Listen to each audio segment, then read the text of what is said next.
All right, welcome back to Biashara Tuesday this morning.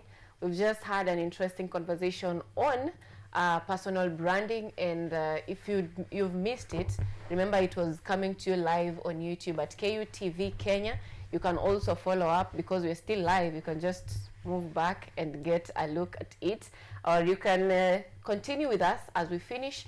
You go back and check on it because it has all been recorded. And at this moment, I am joined by Ojwang Mariam and Blue Smile Hassan.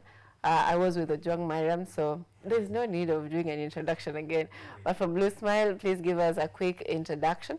Naam, shukran sana. Kwa majina naitwa Blue Smile Hassan. Mimi ni reporter na pia mimi ni nahodha wa Mizizi Weekend hapa katika runinga KU. Hey, Kiswahili is going to kill us this morning, Ojwang. Kiswahili is the national language of Kenya. Look at your katiba well, and you'll note that it is written that the national language of Kenya is Swahili. But when it comes to official languages, you can use Kiswahili and English. But mtaniruhusu, I know Kiswahili is it's your show. It's a show. By the way, I loved the conversation with the Garisham, and I was he says he wanted me not to say Garisham. He said it's Garisham. Yeah, it's Garisham. It's Garisham. I got to know Garisham because we were in school together. He was my classmate. I was their representative in Dr. Gakuo's class, Kiswahili. He was doing Kiswahili theory, and I was doing Kiswahili history. So unatembea hivi unapata, yeah, classmates are doing good. Classmates are doing good. That's real connection. Okay. It's we are now let's get straight into our newspaper review. Today, let's begin with the dailies. There's a lot of politics going around in the country. There's a lot of 2027 political jitters going on in the country. So we'll be looking at that, but also there's a lot questions on the health, cancer awareness, and on to business daily. We have a lot. But first, let's begin with the Daily Nation. And they have a the biggest headline they have is Rest Against Time. And on this, we are seeing the photos of the newly appointed, who was sworn in, IEBC, is it selection panel. Who are supposed to be selecting the commissioners of the IEBC. It's a good morning where we are having, it's a good day for Kenya, where we are having hope for the 2027 election. So let's begin with you, Ojwang. What's your opinion about this new selection? They have this new panel have 90 days to ensure that they have given us a chairperson for IEBC and members of the IEBC.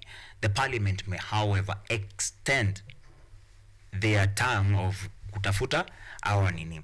There have been criticism all over because of the selection panel. Remember, this selection panel haikuundwa jana. It has been there, imekuwa na mirundiko ya kesi kotini. And some of the things now zinakuja ni mambo kuhusu na Professor Adams Olo. Professor Adams Olo was appointed as a advisor to the president, and now he's the same person who has been appointed to select the referee. So people are feeling like there is no fair play in that. Again, some communities are feeling like we are not represented. If you look at the 9 members as they are on the Daily Nation, there is no member from Kikuyu. We have 2 members from Kambas. We have 2 members from Rift Valley region, that is Bore and Keplangat and Olo now.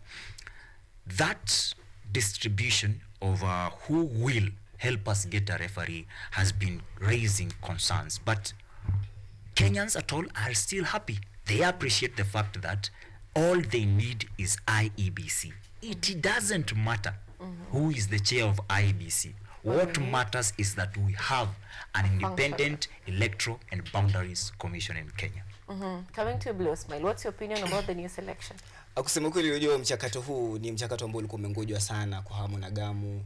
Unapata kwamba kulikuwa na ile mihemko ya kisiasa, watu wanasema kwa nini IEBC haijatengenezwa mpaka sasa. Na ukiangalia katika yani mchakato huu wote, kila mtu yasema kwamba tuko hata ni race against time, kwa sababu sasa ni mwaka wa 3 unaelekea wa 4 na bado hatuna IEBC commission. Na kile ambacho kimetengenezwa ni ile wale marefari ambao watakuwa wanachagua IEBC, wale ma commissioners wa IEBC. Kwa hivyo mimi yangu ni imani kwamba kutakuwa na usawa, tutapata ma commissioners wazuri, kwa sababu ukiangalia kwamba malalamiko ni mengi. Ukiangalia kama Ujwanga ametueleza kuhusu ile watu wote hawajijumuishwa, jamii zote Kenya hazijajumuishwa katika mchakato huu. Lakini ukiangalia pia upande wa Wiper wanasema kwamba wapo sawa, wanataka commissioners ndio waanze, kama kuna watu ambao wanataka kurecall MPs waanze kurecall.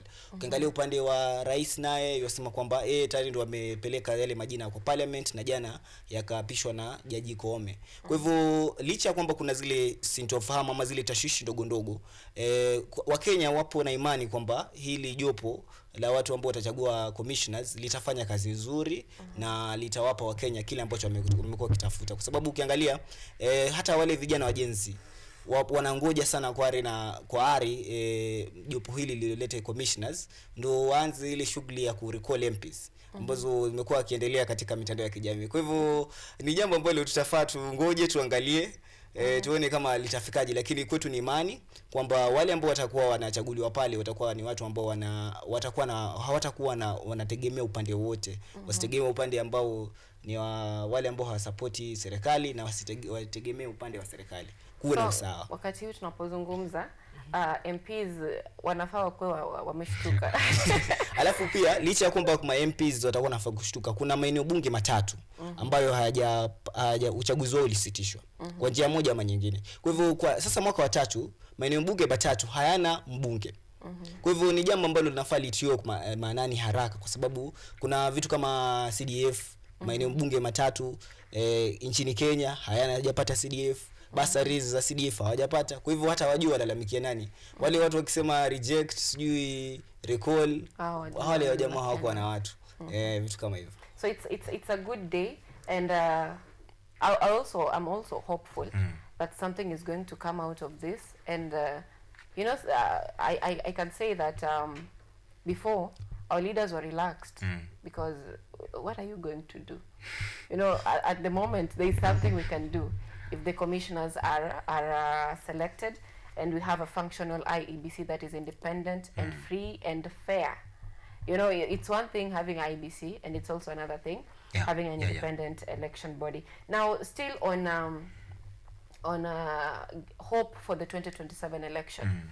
Right here on dailies, there is a headline where it says, "Will dethrone Ruto and deliver Kenyans from high taxes," says Gachagua. That is a story on the dailies that is on page 8. And this follows a meeting that was held yesterday where DAP Kenya was having the headquarters in Nairobi. And the meeting included Kalonzo Musyoka, Wiper leader, DAP Kenya leader, that is Eugene Wamalwa, and Gachagua, who at the moment does not have a party. So it was in a blue smile. What do you think about this new coalition of a DAP, or do I call it DAP, this new anti-government coalition that is intended to oust Ruto, to make Ruto a one-term president? Na mimi mwenyewe nimefuatilia kwa makini vile vitu ambavyo vinaendelea. Ukiangalia sana ni watu wote ni kama watu wote ambao hawako kwa serikali wanaungana against mtu mmoja, William Ruto. Na ni mambo ambayo yametokea katika historia ya siasa hapa Kenya. Wakati wa Tutu viongozi wote walitoka KANU wakafanya ile grand coalition ili mtoe Moi katika mamlaka ambayo alikuwa amekuja na Uhuru Kenyatta. Ni vitu ambavyo vinarudia. Kwa hivyo ni siasa ambayo ni kama siasa mara nyingi huwa inajirudia. Lakini kitu ambacho kilishangaza wengi ama sisi ambao tunapenda siasa ilitufurahisha ama ilituongeza ile bashasha kidogo, ni kumuona Gachagua amerudi kwa Kalonzo hadharani. Ametoka Paruanja akatangaza kwamba yeye Kalonzo na Eugene Wamalwa pamoja na Fred Matiang'i akirepresentiwa pale na Senator Unchaka, kwamba hao wameunda kama mrengo mmoja wa kisiasa. Ni kweli kwamba ukiangalia Gachagua aliongea mambo mengi kuhusu serikali, aliongea ni mambo ambayo Gachagua tumezoea akiongea. Lakini sasa yeye kuungana na hawa viongozi wengine kidogo nilileta tashwishi, kwa sababu ni viongozi ambao kwa upande wa siasa hawapo vizuri sana, kwa sababu siasa unajua ni mchezo mwingine ambao uongozi ni sawa, lakini siasa ni mchezo ambao nilikuwa nasoma kupitia magazeti, kuna mmoja alikuwa ameandika opinion kwamba siasa is a game of the masters. Kwa hivyo unapata wale vigogo wa kisiasa ndio ambao wanajua mchezo wa siasa vizuri, lakini wale ambao wanaingia labda wapelekesha vibaya. Lakini pia unajua hatufai kuunderrate Gachagua. Kwa sababu pia yale maneno, vile vitu ambavyo Gachagua amefanya kwa muda toka alipotoka ofisini, ni vitu ambavyo wengi wetu hatukutarajia kwamba vitakuwa, na ni vitu ambavyo labda kama anavyosema vinamkosesha rais usingizi. Hiyo hayo ni maneno ya Gachagua, si maneno yangu. Kwa hivyo wale vitu ambavyo amesema Gachagua ama amefanya kwa ule muda mfupi ambao umefanyika, ni amefanya makubwa sana, na ni kama hakuna numbers tukiangalia sana mlimani. Sasa hatujui huu muungano wake na kina Kalonzo utakuwaje, lakini kile kitu ambacho hakieleweki ni kama Gachagua atasimama urais ufikapo mwaka 2027, kwa sababu pia kesi yake iko kotini. Hatuelewi kama Gachagua pia atasimama atasupport mtu, alafu yeye kama Mlima wewe ndo ana bargain kwa sababu ya Mlima. Lakini kile kitu ambacho naweza sema nikimalizia ni kwamba Gachagua ako na influence ambao watu wengi hawakuwa nadhani ako na influence. Nimeona Kindiki amejaribu kuita watu Karen, lakini kidogo ni kama wa Munyoro iko busy sana kuliko hata Ikulu. Munyoro imekuwa kama state house ndogo. And reading from what you are saying and reading from what Blue Smile is saying, ukioanisha hizo story zote, what the Standard are saying is still a unison voice, bare knuckled. So the Standard are saying, politics, former Deputy President Rigathi Gachagua, in a scathing attack on President William Ruto, has claimed he presides over corruption at State House, and that a new coalition will be crafted to ensure he is a one-term president. Anaongeza anasema, and I quote, State House is the real center of corrupt activities. Mr. President, look for a mirror and look at yourself first before you talk about corruption. Huyu ni mtu ambaye amefanya kazi kama mwendani wa rais. Umesema kuhusu watu kufikiria ni kama hana influence. In 2022, no one believed that Rigathi Gachagua could help Ruto secure votes in Mount Kenya.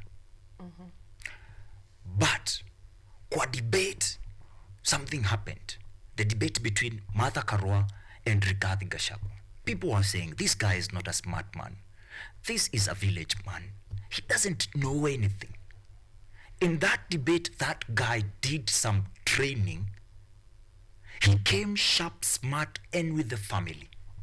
He delivered. Ama hakudeliver. Alideliver. When we went to the poll, he went all over Mount Kenya, including Kirinyaga, and beat the other coalition, the Azimio coalition, led by Raila Odinga and Martha Karua. Even in Martha Karua's backyard. It's still the same person who they are saying is mouthy has been made idle. Wacha niseme hivi na nisikue misquoted juu ni kitu kiko.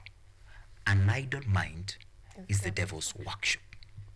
So saizi Kenyans have shifted from listening to Edgar Obare, Andrew Kive, who else? And they are listening, they are waiting for Rigathi Gachagua. Yeah. The president went to Western before giving the bonus to sugarcane farmers. They talked about Rigathi and how he's incompetent and how he's corrupt and how he's tribal. But when Rigathi went there, he told them this. He is using the same stories. He came to our place and told us, Gayarogo Shuo. That means, praise be to God. We listened to him and he lied to us. Si hata nyinyi mnajionea. And he went ahead to remind these people that hata nyinyi msipokuwa werevu mtakuwa mnalia kama sisi bado. That is decampaigning someone. Blue Smile has talked about coalitions and being there. During the last regime, President Uhuru Kenyatta used to parade Raila Odinga, Musalia Mudavadi, Kalonzo Musyoka. It's a bad strategy. We are at a place where we need everyone to rise up, and if you are in a position to claim the presidency, you claim it.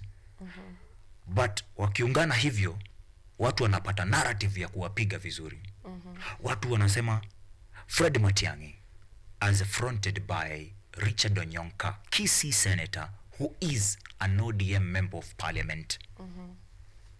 Watu na wao wanasema hapana, Rivayala Matiang'i.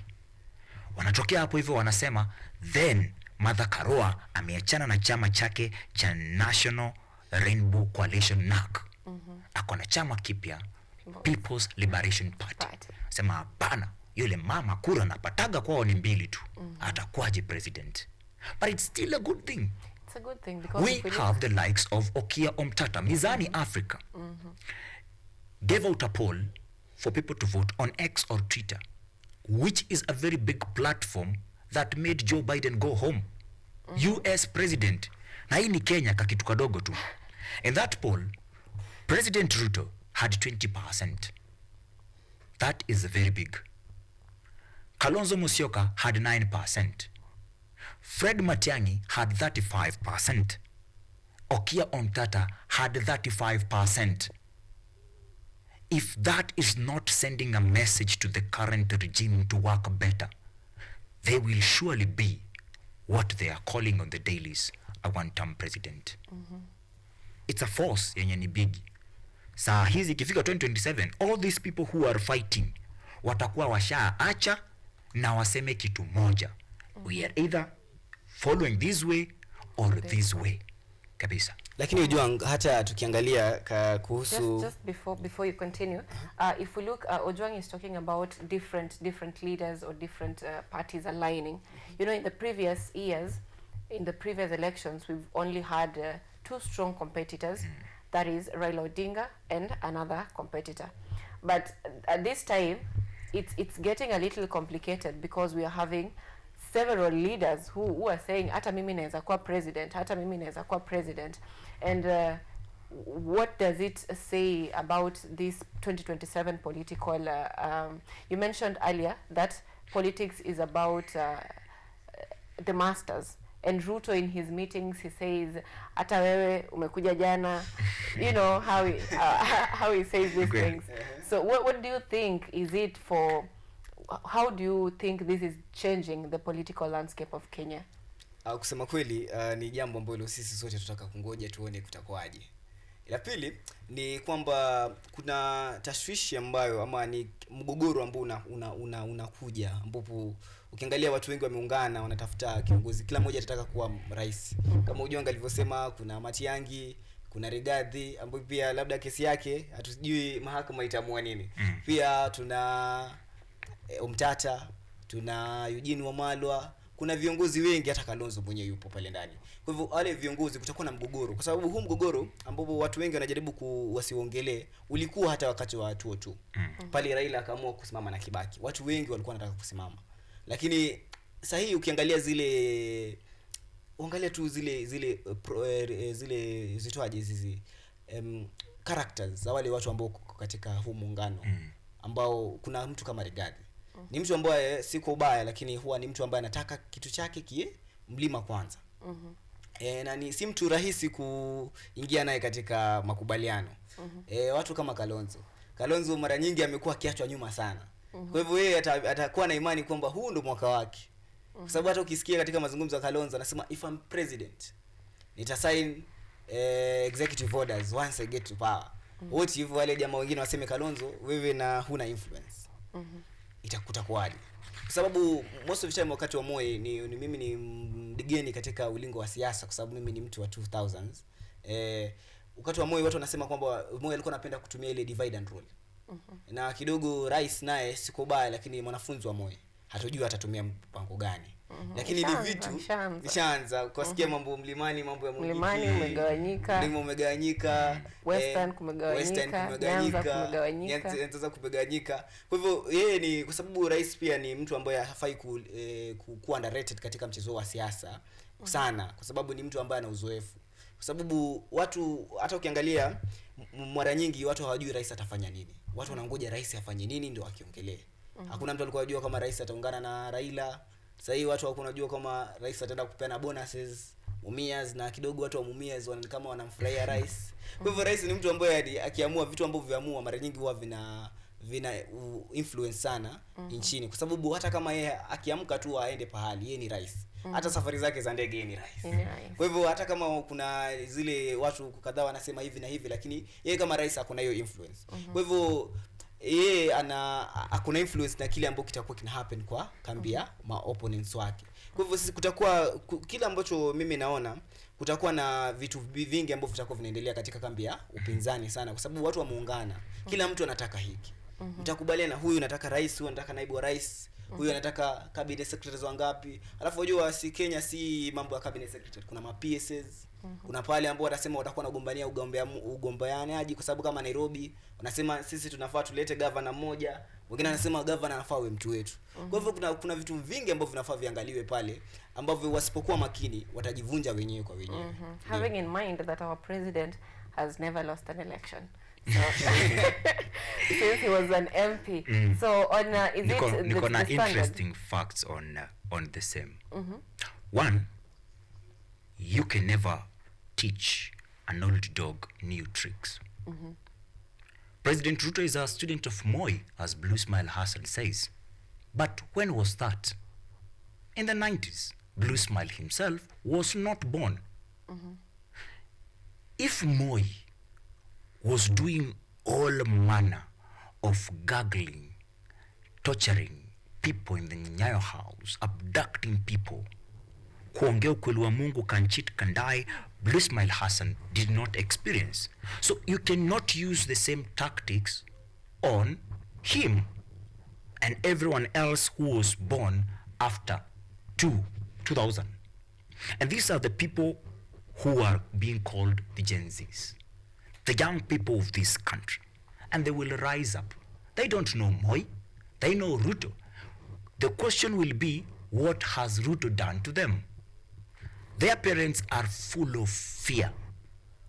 Saa hizi utapata mzee anaumia, wewe kama mwanahabari muulize shida ni gani?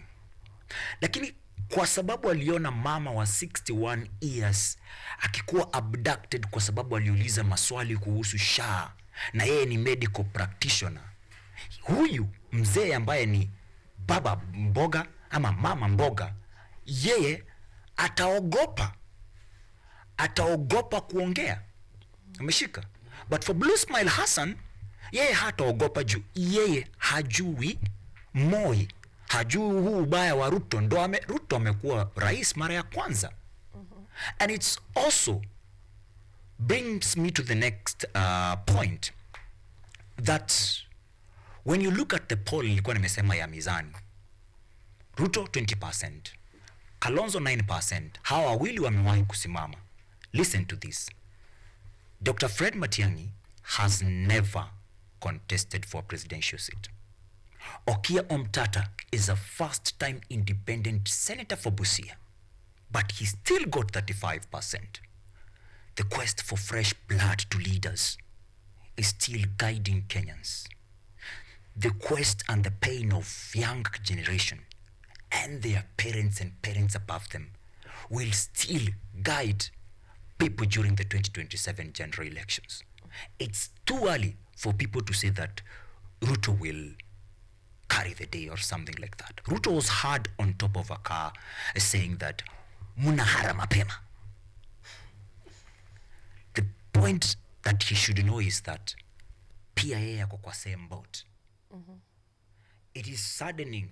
Or you can also tell me, you guys, what would you do when you open your social media and see the kind of hate and anger on faces, brains, and hands of Kenyans tweeting, and posting photos of you dead or assimilated to be dead. Other photos are photos of a presidential figure who is being buried and his family around him. That hate cannot go away in an era we say that internet never forgets. It will resurface. Uliza wazazi mashinani. Uliza kwanza mzazi mtoto wake ameget abducted. Uliza mzazi mtoto wake ameaga. Utachagua Ruto. It doesn't matter the region they come from. So in 2027 it's going to be different. We have new candidates. Let's look at that. Na wewe ukifika hapo hivyo usiangalie, all politics is local. Ukisikia mtu anakuambia Kalonzo hana influence, mwambie it's the same Kalonzo who garnered 2.5 million votes from Western using Wiper Democratic Party in the basket of Raila Odinga. Kila mtu akona influence kwao. Ndio maana unaona viongozi wote wanaungana. Watu wasidharauliane. The challenge is the people who are vocal, we see it on social media. But if you get to the ground, look at the numbers on Ruto's rally. Look at the people who are showing up. You know, the people at home, they only know Ruto as someone, what he says or what they hear on news is what they hear. But these other things on social media, they hate. It's us youths who get to hear it. But now the problem comes in when it comes to voting. And that's why the opposition is really pushing for youths to get to the ballot. Now, as we look at that also, on the Standard, the Central Kenya fears a return of Mungiki gang. And it's due to the residents in the region feel the recent political developments are an indication the dreaded youth could be regrouping to make their lives hell. Luisman, what do you think about this? Kwanza kabisa mimi kama Mkenya singependa turudi katika zile zama za Mungiki. Kwa sababu zile zama za Mungiki zilikuwa ni zama mbaya sana, watu walipoteza maisha. Kwa hivyo mimi kama Mkenya mwenyewe sifurahii mambo kama hayo. Jambo la pili ni kwamba kumekuwa na tabia ambayo magwenge ya kigaidi yamekuwa yakitumiwa na wanasiasa. Si Mungiki peke yake. Kulikuwa na story ambayo Yvonne Kemuma alifanya juzi, ilikuwa inaongea kuhusu Kipchumba Murkomen akisema kwamba magenge wote wale ambao wanafadhili magenge ya uhalifu kwa jina la kisiasa watakamatwa. Ukiangalia basi walitaja mambo ya Kwanza Mombasa, wakataja magenge ambayo yako katika vitongoji kando pekee. Kwa hivyo jinsi tunavyojadili kuhusu Mungiki, tusijadili tu mlimani peke yake, tujadili kuhusu mambo mengine, kwa sababu Mungiki labda hao ndio wanajulikana sana kwa sababu hao ndio wana sauti, kwa sababu yale madhila ambayo wamefanyia wananchi ni mengi, lakini bado kuna magenge ambayo yanaendelea wizi. Sasa hiyo ukipinga mwanasiasa fulani, labda anatumwa wale magenge anakuja kukutishia. Kwa sababu labda wewe huna jina, hujulikani Kenya. Ama huna kiongozi ambaye anaweza kukusemea. Kwa hivyo wewe utahisi kwamba labda sawa acha niteseki, lakini kwa sababu Mungiki wana kiongozi ambaye ana sauti, ambaye anaweza wasemea. Kwa hivyo haifai kwa hivyo, yani magenge yote nafaa yatambarizwe na asiwe katika nchi ya Kenya. Jambo tukiangalia sasa katika mlima, kwa sababu ni mambo ya kisiasa sana. Ukiangalia kwamba yule ambaye analia sana kuhusu Mungiki, ile gazeti ukisoma utasikia ni Rigathi Gachagua analia vile vile. Na pia Mwangi wa Iria vile vile alikuja akasema kwamba Gachagua anaunda kundi lilitwalo Itugati, kundi ambalo linafananishwa na Mau Mau. Kwa hivyo licha kwamba ni ukweli kwamba Mungiki walikuja kuharibu ile, sijui kama ni kuharibu, acha nisiseme misinformation. Walikuja katika ile ibada ambayo Pastor Dokas alikuwa amekuja, walikuja tuseme kwa njia ya vurugu kidogo. Lakini hatuna ile usemi kusema kwamba wale jamaa tayari wameanza madhila. Wale ambao tuambiwa ni tunaelezewa na Rigathi Gachagua ndo anasema kwamba Mungiki walienda hapa, Mungiki alienda pale. Lakini as long as yanasemwa huenda kwamba yapo, kwa sababu Waswahili wanasema kwamba alisemwa ndo lipo. Lakini kwa maoni yangu ni kwamba licha kwamba hizi siasa zote zinazofanywa, lakini tusifanye siasa kwa damu. Tusifanye siasa kwa damu. Tuwe wanasiasa wastaarabu. Kama umeshindwa, kubali umeshindwa, tafuta njia zingine za kuwadanganya wananchi ama kuwaliwaza wananchi, lakini tusiingie kwa sababu hii nchi tutaichoma.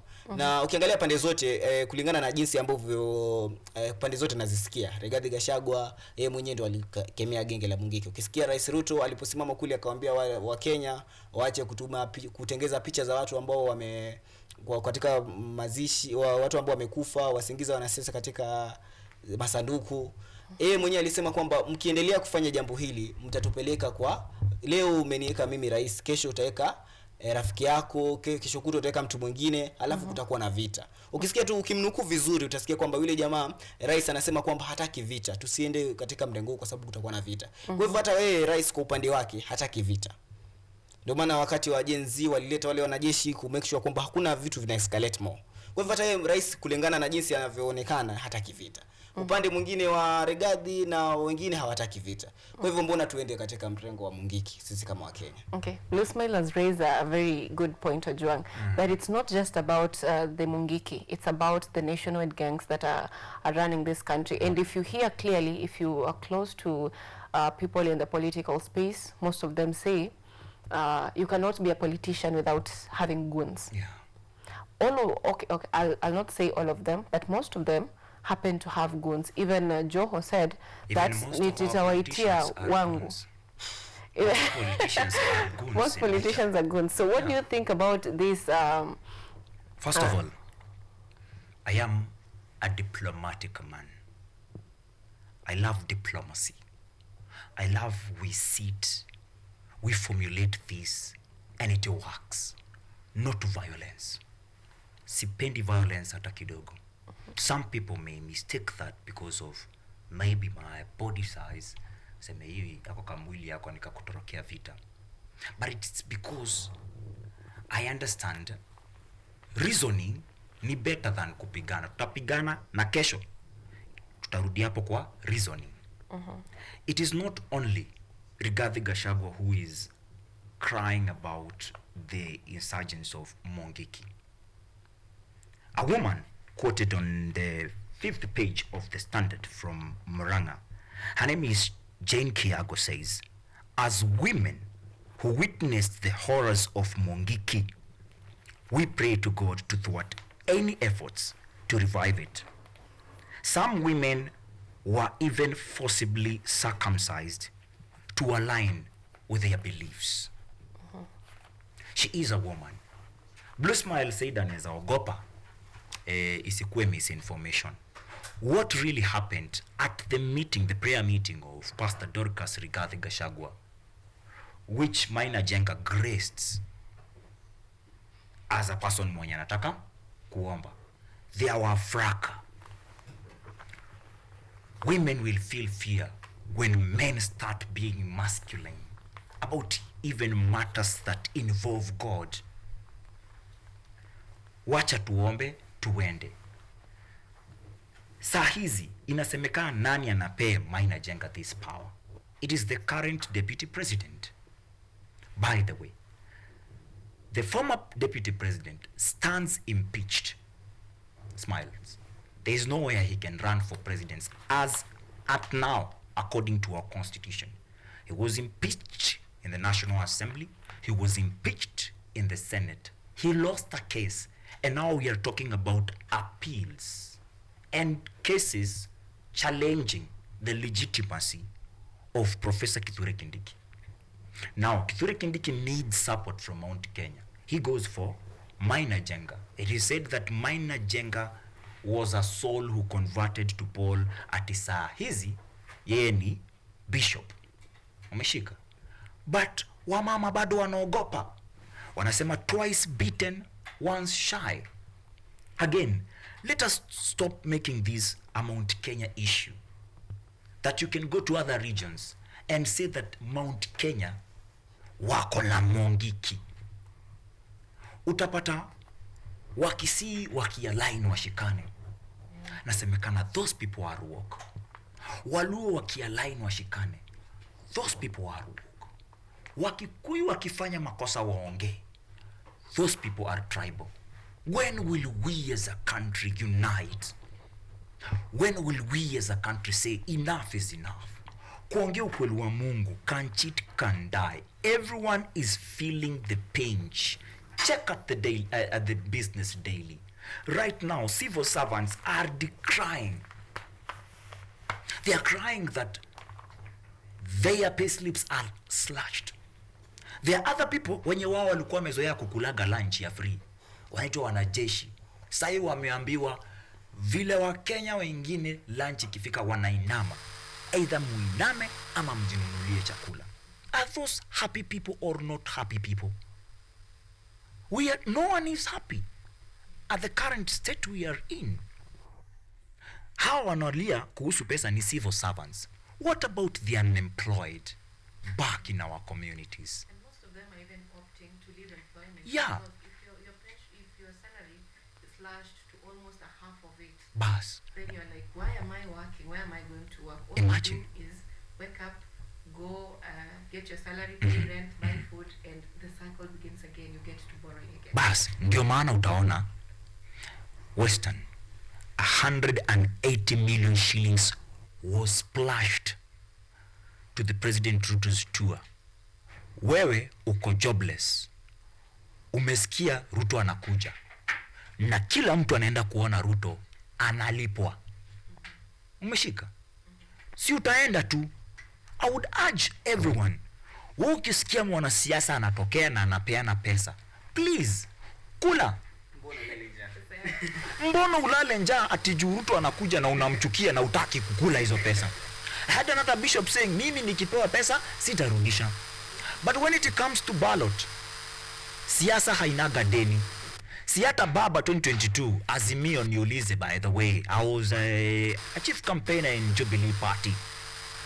Kila mahali watu walikuwa wamejaa. Hata saizi baba akitokea watu watajaa hapa pote. Raila Odinga is one man who can pull crowds even without paying them. But these crowds don't necessarily translate to votes. Mtu asichochwe. Meshika. So numbers zinaweza kuwa mingi but hakuna votes. Yeah. So it's quite unfortunate because even as we speak about our pay slips, or not our pay slips, if we speak about pay slips being chopped off, at the same time, we have Treasury CS announcing that there will be tenders awarded, tenders for provision of choppers to facilitate government or politicians moving from one place to another. Have you seen that one? And Mayona? Because they're saying for efficiency and all that. What do you think about this? At a time when we saw last year President Ruto saying that we must, and I quote him because I've lived with that, we must live within our means. And when government employed people are complaining of lacking money in their accounts, schools complaining of lack of capitation, even as that now the treasury is being blamed. I see that on the Standard, is it Standard or Daily? They are complaining that the capitation is not yet released to schools. But as this happens, we're also seeing the government giving tenders for hiring of choppers. What do you think about that? Kwanza kabisa wacha niwakumbushe kidogo, kuna tukio ambalo lilitokea juzi. Hili tukio lilikuwa ni kuhusu senator, majority leader wa Senate alienda mazishini na kalanda na chopa katika ile harakati, kwa sababu ile uwanja ulikuwa mdogo. Katika ile harakati ni kama aliland vibaya, ma tent zikaharibika nini na nini. Kwa hiyo mimi kwanza chopa naona ni unnecessary, kwa sababu inategemea kama ni pale tunaenda zile asal areas ambazo labda kuna shida huwezi fika kule, ama mara zingine kuna magaidi ambao labda watafanya usalama wako utakuwa vyema, basi ni vizuri tu prioritize kwenda kule. Lakini pale ambapo labda wewe unaweza enda na gari, unajua magari yao wanapewa mafuta mengi sana, mafuta ya begali na pesa zetu za ushuru. Kwa hivyo tusiseme hili ama tuchukue, tusiwe watu ambao ni vigeugeu, tukisema kitu tukifuate. Kwa sababu vitu kama hivi ndivyo ambavyo vinaleta ile joto na zinaleta ile hasira kwa vijana hasa ambao wameamka kipolitikia. Ukiangalia tena ukiangalia tena vitu ambavyo vingine ambavyo vinaudhi ni jinsi ambavyo ni bado hiyo serikali bado vinaudhi, kwa sababu ukiangalia walimu wanalia, wanasema kwamba ile pesa ambayo mwatupa sisi kama ma principals ni pesa kidogo. Ukiangalia kwamba kuna rising cost ambayo inaongezeka kwa sababu masomo mnatu fund kama masomo ya 3 years ago 5 years ago, na sasa mambo yanabadilika. Vitu ambavyo tunanunua kama sisi kama shule, vitu vinaongezeka bei, lakini bado pesa mnayotupa ni ile ile. ukiangalia vitu kama hivyo. Kwa hivyo badala hii pesa ipelekwe huku kwa chopa, ipelekwe kwa vitu ambavyo vitasaidia Mkenya, kwa sababu huu ndio mwaka ambao rais amesema kwamba atajenga barabara. Huu ndio mwaka ambao rais anasema kwamba atatimiza zile ahadi ambazo watu wengi wanasema ni za uongo. Kwa hivyo kama rais anamaanisha anachosema, asifanye mambo ambayo yanakarisisha watu. Labda wanasiasa, unajua wanasiasa, kitu ambacho unajua kinatusikitisha ni kwamba wanasiasa wote, mambo ambayo yanahusu wanasiasa. Leo kuna hoja bungeni iseme kwamba wanasiasa wanafaa waongezwe mshahara. Wabunge wote watatokea. House itakuwa full. Wanataka pesa iongezwe. Lakini maneno ambayo yanahusu Mkenya hawaongei. Lakini wao ndio kipaumbele wakisema kwamba serikali ifanye hivi, serikali ifanye hivi. Kwa sababu kitu kama hichi ambacho ni wanasiasa, unasikia basi mbunge amenyamaza. Yeye hataongea kwamba hata kiunga mkono, lakini atanyamaza kwa sababu anajua kitapitishwa. Lakini hivi ndio vitu ambavyo wabunge tunataka wajitokeze. Waseme kwamba kama ni chopa ambayo yatakana pahali ambapo mtu anaweza na gari aende na gari. Kama pale ambapo chopa zipunguzwe tu idadi ya chopa, ziwe zinaangalia zile areas ambazo ni mbali, ambazo lazima chopa iende. Kwa hivyo mimi maoni yangu na ni kwamba serikali iache kukasirisha Wakenya. Joang, what do you think about these chopper issues? Because because when we look at responses, military, do you think they're supposed to focus this? Like, do you think there's just misappropriation of funds and misappropriation of policies? The Daily Nation are talking about it's race against time. It's the same thing. How do you save time? Unataka kuingia kwa looting spree, bado unataka upige campaign, gari ya yezi bro. Ni chopa. But now the question comes, how much does an MP get paid? How much does a CS get paid? How much does a senator, governor, PSs get paid? So that then we go back to the taxpayers' money to buy choppers for them. Kenyans here are struggling to buy simple cars like the Vitz, the Damios. But the same Kenyans who are struggling to do all this should share with you cash to buy choppers. And they are saying itasaidia Wakenya kwa sababu Wakenya ndio wanapewa tender za kuuza chopper. Who will get these tenders? I tell you for truth, from where I sit, nikipata tender ya kunini chopper sitaweza. Sina hizo pesa. It means then it is one of them who will be doing this, who will get this tender. Hakuna mahali Mkenya anakujia. Hizi zote ni njama na njia za kuhakikisha kwamba wanaumiza, ukandamiza Mkenya zaidi. Na wapate njia ya kuharakisha kuongeza ukandamizaji huu. So that when a President Ruto calls you as a politician and tells you, nataka nikutume Turkana, anachukua chopa. Watu ambao wanatumwa kwao wanalia njaa. Watu ambao wanatumwa kwao wanakufia hospitalini, wao na watoto wao, kwa sababu SHA haifanyi.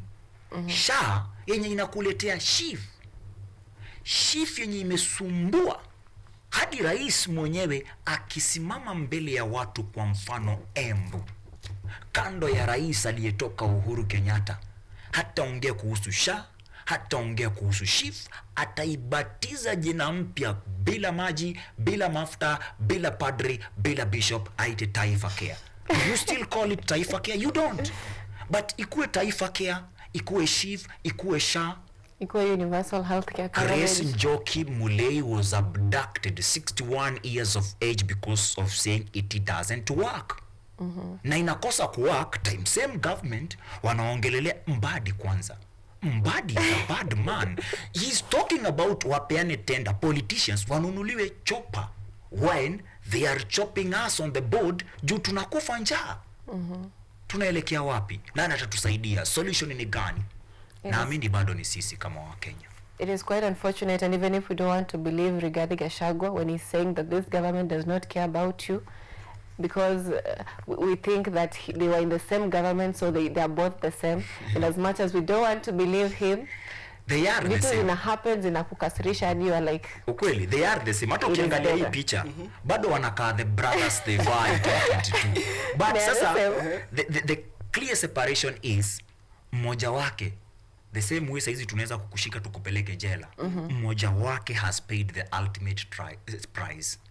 Rigathi Gachagua being impeached in accordance with the constitution. Do you think there is something that goes on in this country? If you're in government, if you're receiving government goodies, everything in the government is perfect.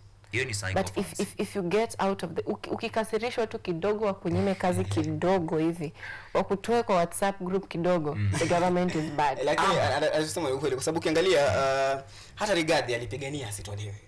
Licha ya kwamba anasema kwamba ikulu iko na hivi na hivi, lakini yeye mwenyewe alipigana hata saa hii akukotini akipigana akisema kwamba anapigana. Kwa hivyo kuna inconsistency kwa vile ambavyo anasema. Kwa hivyo mimi naona Rigathi ana hasara nyingi, lakini hata ukiangalia pia wale watu ambao walitolewa kule upinzani wakapelekwa kama waziri katika serikali, walikuwa wanapiga sana, wanailima sana serikali.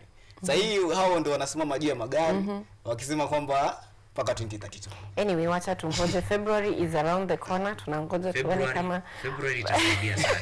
When Raila comes back, we will know after winning or failing AUC. Tuliona rais jana alita ile special meeting ya marais watano. Niona wale wote ni kama wanapigia umpato Raila. Hatujui, we don't know what will go on. We were talking about Kenya's economies and money in our pockets. Now, on the Business Daily, we have Safaricom tax on Musk Starlink with subsea cable. Now, this might be hope for Kenya's biggest network channel or network provider. What do you think about this competition between Starlink and Safaricom? Napenda competition, healthy competition, homondo. So Safaricom, they have been accused time and again of doing bad things in the country. But there's one thing they do that right. They offer best internet when it comes to matters network. But Safaricom is the weakest link when it comes to government accessing your information for abduction. They have been accused, and it is in public domain. 2, Safaricom have been accused of being fraudulent. Na wanakuibiaga tushilingi. Wale ni watu ambao wameivia hiyo kitu. For example, you can never buy exact amount of credit that you need to use. For example, kama unataka kutumia 50 bob kwa mama mboga, watu hapa chini, lazima ununue credit ya 52 kuendelea. Kwa sababu generally utaambiwa some cents zilikatwa. Sijui umesikiza sana, na usio unasikizaga ni mwenye na kupigia simu unalipishwa for that. Elon Musk amekuja ameleta solution ya internet connection. Anatumia satellite. Wakenya wengi wenye hawatumii Safaricom wanatumia net zingine za wengine, wifi za wengine. Hizo wifi zinakuwa zimepitia kwa hizi undersea cables. So Elon Musk ameamua kupitia juu. Safaricom wanaomba leseni ya kupitia chini. Na utasikia wakianza kusema sisi mnajua ni kampuni ya watu hapa chini. Nunueni net kwetu majamaa.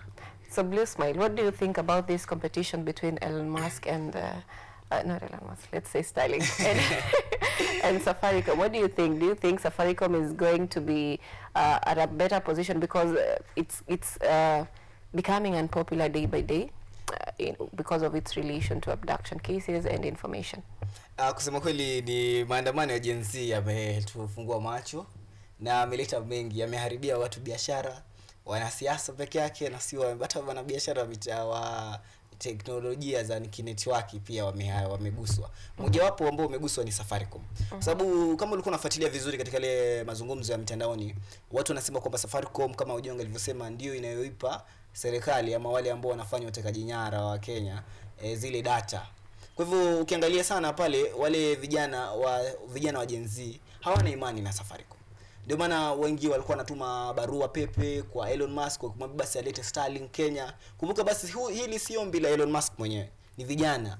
Walikuwa, kwa sababu vijana wa Kenya wajua wameandika sana. Kuna wengine ambao wameenda paka Netherlands huko wakaenda kusema kwamba wale wafalme wasije Kenya. Kwa hivyo vijana wa Gen Z kwa underrated.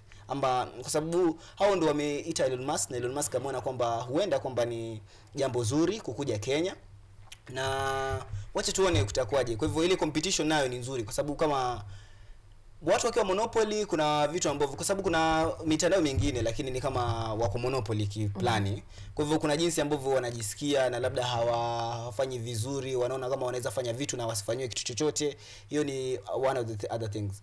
Alafu pia monopoly, mimi Kenya Power kidogo mnaona vitu kama hivyo ni vitu ambavyo mnaona. Kwa hivyo competition ikija ni jambo zuri, na tunatumai kwamba, kwa sababu hata mara zingine wifi zingine zina load vibaya.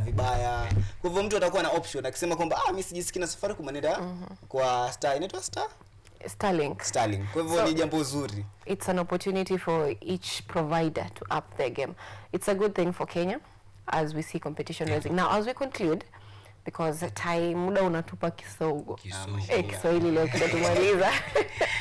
Kwa sababu muda unatupa kisogo. Kisogo is not in It's not a simple thing to say. It's extra. Ojua, we'll begin with you. You'll give us your closing remark, and the story that you're saying is very interesting. Can I touch that story before giving a closing remarks? Yeah, sure. It's still on a financial standard, on the standard, page 20 and 21.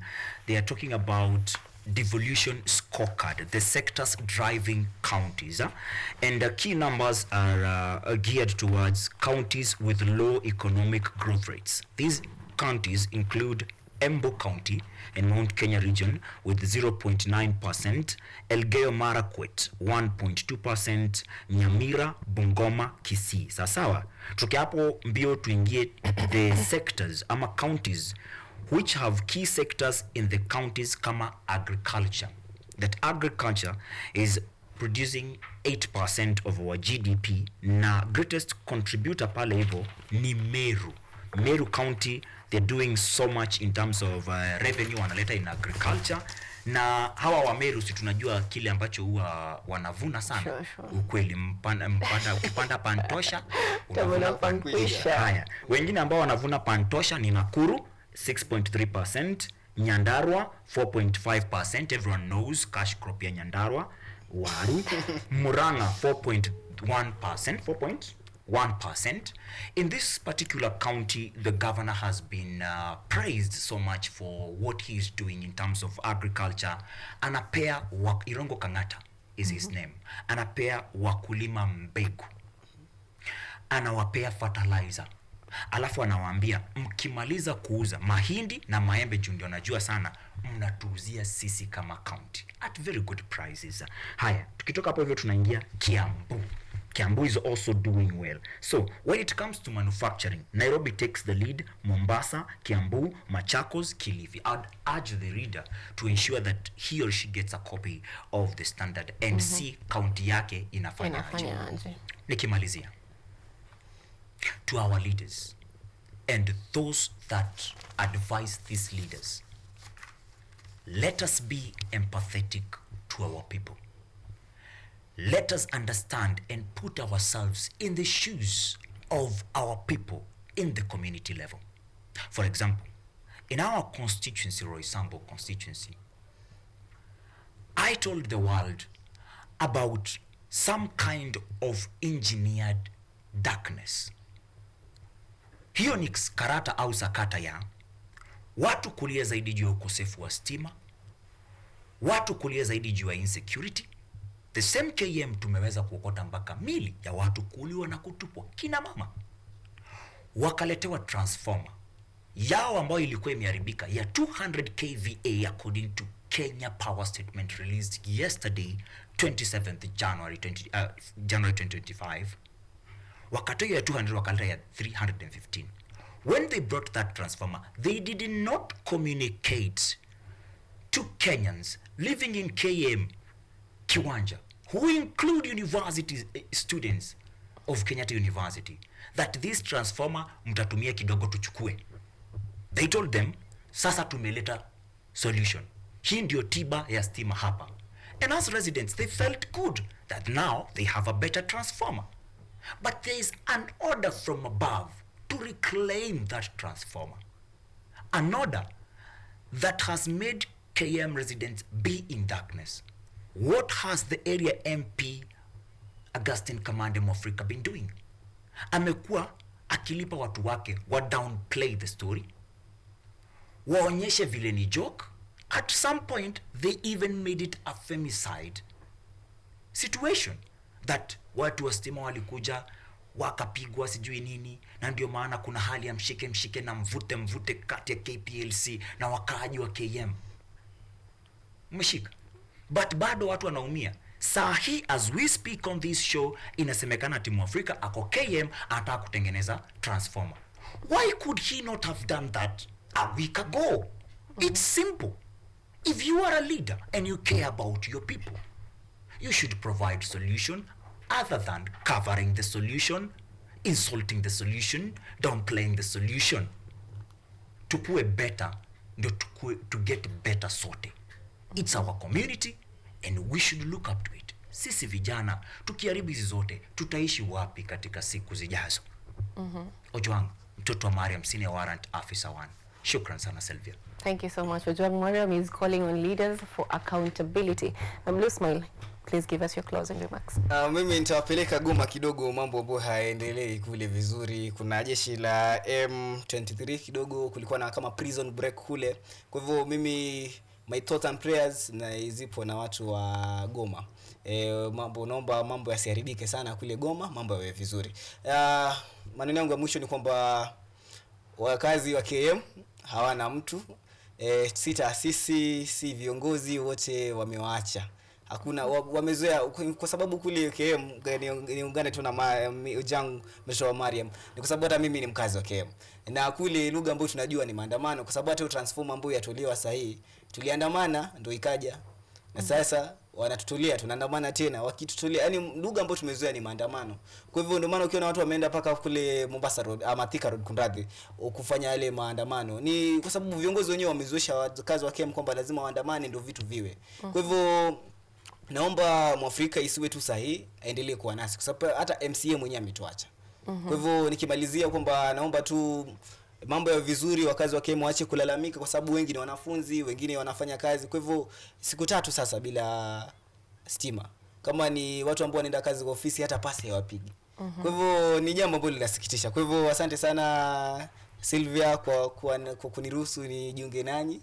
Mungu akubariki, mashallah. Karibu sana. Now from Biashara Tuesday newspaper review, this is our conclusion that for our leaders, we are calling for accountability. We don't have to go to the streets for you to take action. We don't have to be killed for you to take action. It is all from the Finance Bill 2024.